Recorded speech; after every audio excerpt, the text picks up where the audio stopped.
Today we're going to tie the gotcha. It's one of the quintessential patterns for bonefish down in Florida, the Keys, Bahamas, Belize, basically anywhere in the Caribbean. Pattern or the materials you're going to need for this gotcha.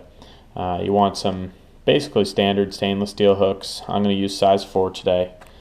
For the tail, you're going to use some either mylar tubing, or they make some body tubing now.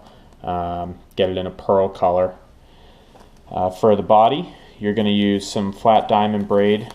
That's going to come in a bunch of colors. I use pearl for that as well. The wing can be just about any color. You can use sand color, you can use tan, you can use pink, you can use white, you can use brown, but just get some craft fur in whatever color you prefer. For the eyes, I'm going to use just standard bead chain eyes today. You can use just about anything you want, from dumbbells to monofilament eyes, depending on how deep you want the fly to run. And lastly, we'll have some crystal flash to top off the wing. I use light pink thread. Some tyers like to start out with tan and then switch over later. Some will use tan the entire time. I'm going to use just pink today. Start out the fly, just wrap lay your thread base. I usually start around halfway down the shank, wrap towards the back, snip the excess. Take your piece of diamond braid tubing. You're going to want it to extend past the shank probably about a little less than 1 shank's length. You're going to end up picking it apart once it's in there. With this particular kind, there's a little cotton core on each side, so I'll usually fray it up a little bit ahead of time and then do my best to just pinch just that piece out. There's usually 2 on each side, so there we go. I got a little more left in there. Once you got it, tie it in.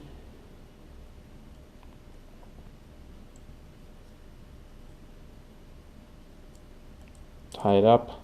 I'm going to trim off some of this excess stuff here.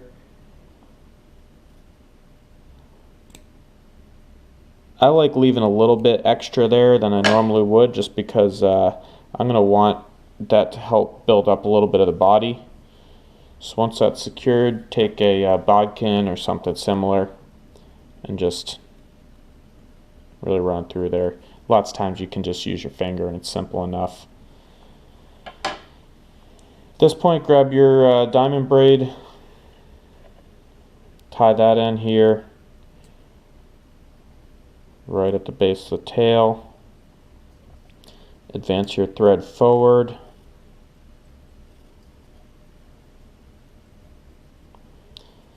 And we're going to tie in the eyes. I got a pair of my bead chains already. I always when I first started tying, I'd always tie in eyes way too far towards the head, and I'd wind up with no room left for the head. So I've started tying them back a lot further than I think I need to, and it always ends up working out just about right now.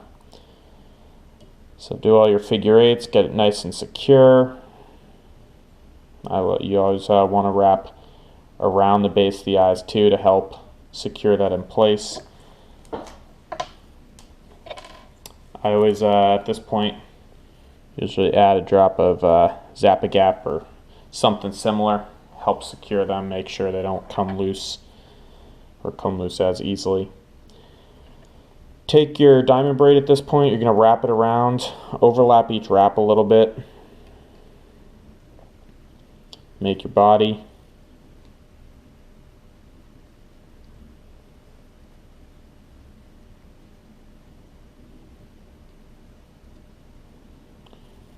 I'm going to advance my thread out of the way just for demonstration. So you're going to wrap it around the eyes as well, just as you did to secure the dumbbells themselves, or the bead chains or whatever.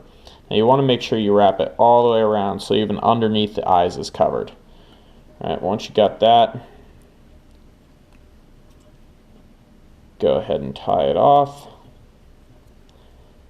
I always leave the entire strand and then snip the strand afterwards. Probably not the fastest way, but it's the most efficient from a material perspective. Alright, so at this point, flip your fly over. If you have a rotary vise, you have the advantage of just turn the knob. You're going to take your craft fur. I'm using tan today, and really just get a nice chunk. How much you really pull off is going to depend on how full you want the wing to be.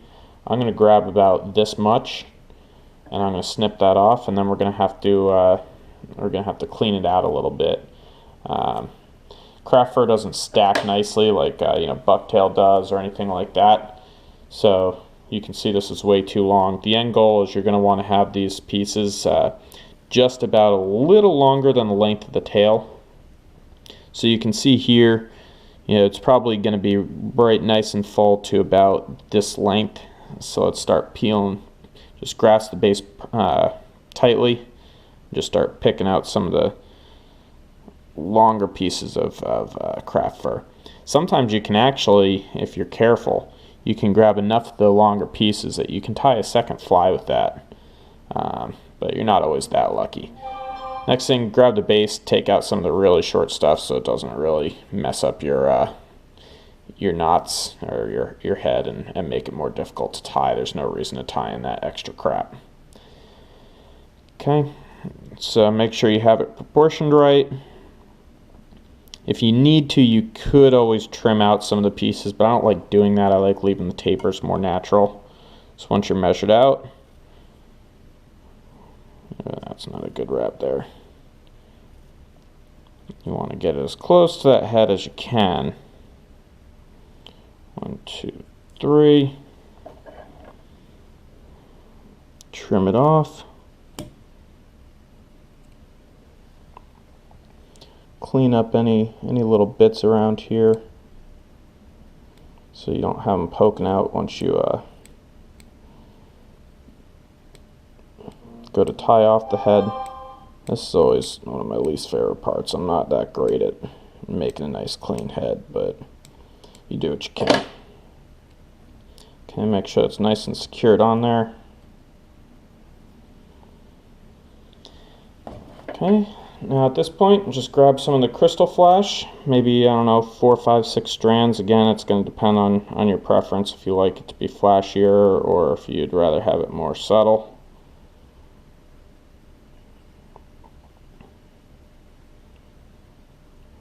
Measure it up against the fly. Snip it off. This stuff, it's a lot more easy to trim to length once it's on the fly if you need to. And you can actually very easily trim this on the water as well if you find the proportions aren't quite right.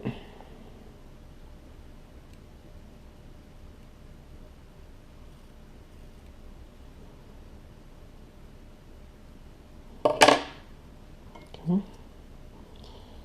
So just finish off your head. Whip finish.